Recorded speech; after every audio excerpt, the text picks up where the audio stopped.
Welcome to the Clipper channel. In today's video, I'll show you how to rotate your screen on your Windows 11 laptop or desktop computer.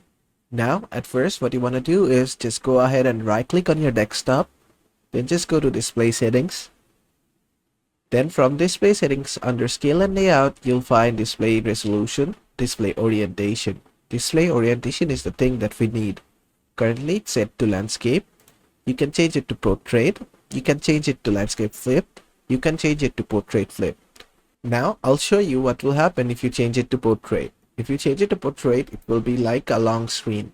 And if you change it to Landscape Flipped, it will be Landscape but flipped in the opposite direction, basically upside down. And if you select Portrait Flipped, it will go back to the Portrait mode but flipped. And basically that is how to change all the display orientation. And basically that is how to rotate your screen on your Windows 11 laptop or desktop computer. I hope this video was helpful. If it was, please give it a thumbs up and don't forget to subscribe.